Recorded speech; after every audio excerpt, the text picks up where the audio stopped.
रायगडमध्ये विधान परिषदेच्या एका जागेवरून सध्या रस्सीखेच पाहायला मिळते।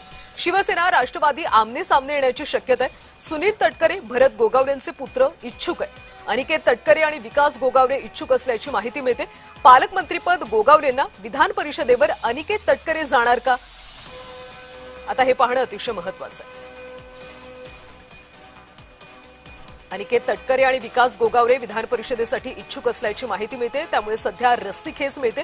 पालकमंत्रीपद गोगावलेंना दिलं, त्यामुळे विधान परिषदेवर आता अनिकेत तटकरे जाणार का, याकडे सगळ्यांचं लक्ष लागले। रायगडमध्ये विधान परिषदेच्या एका जागेवरून सध्या रस्सीखेच पाहायला मिळते। शिवसेना आणि राष्ट्रवादी आमने सामने येण्याची शक्यता आहे, त्यामुळे आता विधान परिषदेवर नेमकी कुणाची वर्णी लागणार याकडे सगळ्यांचं लक्ष लागले। सुनील तटकरे आणि भरत गोगावलेंचे पुत्र विधान परिषदेच्या या जागेसाठी इच्छुक आहेत। कोकणातली जर बेरीज केली तर आम्ही एनसीपीच्या फार पुढे आहोत। 100 ते 125 मतांना आम्ही पुढे आहोत। एक नंबरला शिवसेना आहे। सिंधुदुर्ग, रत्नागिरी, रायगड ही मतं जर सगळी एकत्र केली तर आम्ही 300चा टप्पा गाठतो।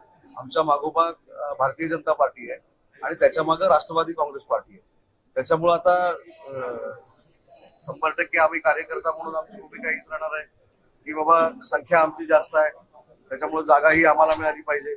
परंतु शेवटी 3 नेते जे आहेत त्याच्यामध्ये देवेंद्रजी असतील, आमचे नेते एकनाथ शिंदे साहेब असतील आणि सुनेत्रा वहिनी असतील, हे एकत्र बसून याच्यावर निर्णय घेतील आणि तो जो काही निर्णय असेल तो आम्हाला मान्य राहील।